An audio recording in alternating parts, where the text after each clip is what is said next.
असद की फोर्स के हथियार डिपो पर एक और बड़ा हमला हुआ है। हवाई हमले से दहल गया पूरा का पूरा इलाका। इस वक्त सीरिया में कहां तो ये उम्मीद की जा रही थी कि शायद तख्ता पलट के बाद जंग का सिलसिला थमेगा, सिविल वॉर थमेगी और जिस तरह से बारूद बरस रहा था सीरिया की धरती पर वो सिलसिला रुकेगा, लेकिन ऐसा हुआ नहीं है। तस्वीर इससे बिल्कुल जुदा है, इसके बिल्कुल उलट है।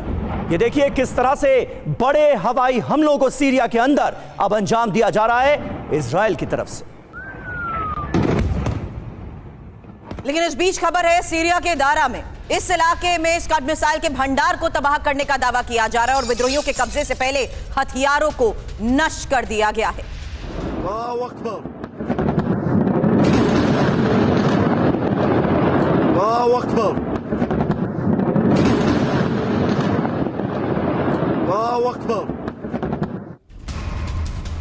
और एक अहम खबर है, इजरायली वायुसेना ने मज़े एयरबेस पर हमला किया है। खुफिया एजेंसी के मुख्यालय पर भी किया गया है अटैक। तो सबसे बड़ा सवाल तो ये कि इजराइल की मंशा आखिर क्या है। जिस तरह से बड़े पैमाने पर हमलों को अंजाम दिया जा रहा है सीरिया की धरती पर इजराइल की तरफ से, ये क्या बता रहा है? इजरायली वायुसेना ने मज़े एयरबेस को भी निशाना बनाया है। तस्वीरें आपके सामने हैं, बड़ा हमला किया गया है और जानकारी यह भी मिल रही है कि यहां पर जो खुफिया एजेंसी का हेडक्वार्टर था उस पर भी इजराइल ने अटैक किया है।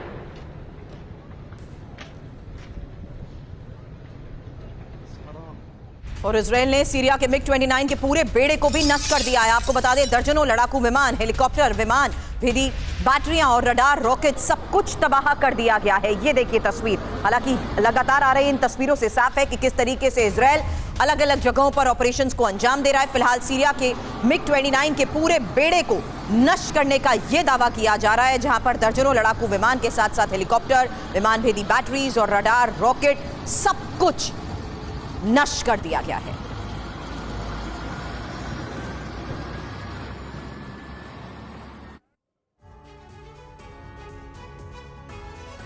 तो सीरिया के इस वॉर फ्रंट पर किस तरह से अब आईडीएफ का, इजरायली डिफेंस फोर्सेस का बारूदी एक्शन नजर आ रहा है। ये देखिए सीरिया में आईडीएफ की भीषण बमबारी का सिलसिला लगातार जारी है। 250 ठिकानों पर एयर स्ट्राइक की गई है। दमिश्क और लताकिया में बड़े हमले किए गए हैं। लताकिया बंदरगाह को भी तबाह कर दिया है इजराइल ने। हमले में कामिशली एयरबेस भी पूरी तरह से नष्ट हो गया, बर्बाद हो गया। आईडीएफ का टारगेट इस वक्त क्या है सीरिया में? हथियार डिपो, एयरफोर्स के जो तमाम बेस हैं, नौसेना के जो बेस हैं, वो निशाने पर नजर आ रहे हैं। आईडीएफ इस कदर आक्रामक क्यों है, ये जानिए। क्योंकि हथियार विद्रोहियों को ना मिले, इसकी भरपूर कोशिश की जा रही है। कम से कम बताया तो यही जा रहा है कि इस मकसद के साथ हम सीरिया में आगे बढ़ रहे हैं। सुरभि। बिल्कुल समीर, और इसमें इंपॉर्टेंट अब यह है कि असद के हथियार विद्रोहियों के साथ विद्रोहियों के हाथ जिस तरीके से लग रहे हैं उसके बारे में भी एक इंफॉर्मेशन है। हालांकि जिस जगहों पर अभी तक ऑपरेशंस को अंजाम दिया जा रहा है ये हम आपको बता चुके हैं, लेकिन क्या क्या इनके हाथ लगे हैं, विद्रोहियों के हाथ अब तक क्या आया है? 2720 टैंक, 452 एयरक्राफ्ट, 6 से 14 MLRS, यहां तक कि 609 मल्टीपल रॉकेट लॉन्चर, साथ ही 295 सेल्फ प्रोपेल्ड आर्टिलरी और साथ ही 168 फाइटर, 47 जहाज। असद के ये वो हथियार है। हालांकि जिस तरीके से दावा ये किया जा रहा है कि असद के हथियारों पर विद्रोहियों ने पूरे तरीके से कब्जा कर लिया है, अभी की फिलहाल तस्वीर जो सामने आ रही है उसमें सबसे पहले क्विक अपडेट सुमित मैं आपसे लेना चाहूंगी और उसके बाद एक्सपर्ट्स के पास जाऊंगी, क्योंकि आज की इस चर्चा में सबसे महत्वपूर्ण है वो जो बफर जिसका हमने यहां पर जिक्र किया है। और उस लिहाज से यह समझना जरूरी है कि इजराइल किस मोटिव के तहत इस वक्त ऑपरेशंस को अंजाम दे रहा है।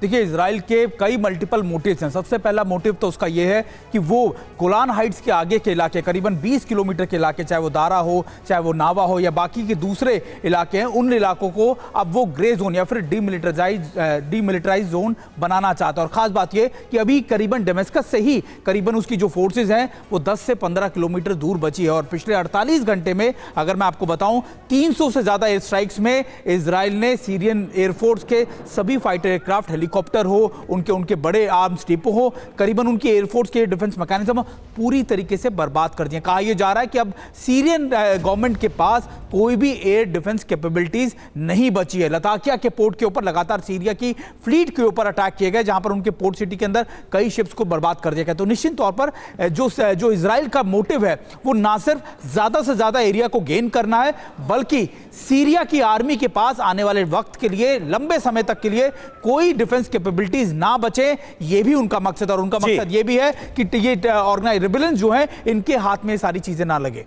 बिल्कुल ब्रिगेडियर शरदेंदु, किस तरह से आप इस पूरी की पूरी स्थिति को देखते हैं? इजराइल आज की तारीख में सीरिया की धरती पर जो कुछ करता हुआ नजर आ रहा है, एक शक तो यह भी जाता है, एक कंफ्यूजन यह भी होता है कि कहीं यह पूरा का पूरा ऑपरेशन इसी मकसद के साथ तो अंजाम नहीं दिया गया। क्या अमेरिका की शय पर आज की तारीख में इजराइल जैसे आगे बढ़ रहा है सीरिया के अंदर, उसकी एक वजह यही थी कि पूरा ऑपरेशन ही इसलिए शुरू किया गया था? देखिए, इजराइल के ऑपरेशन अगर सीरिया में आप देखेंगे तो उसका मकसद क्या है।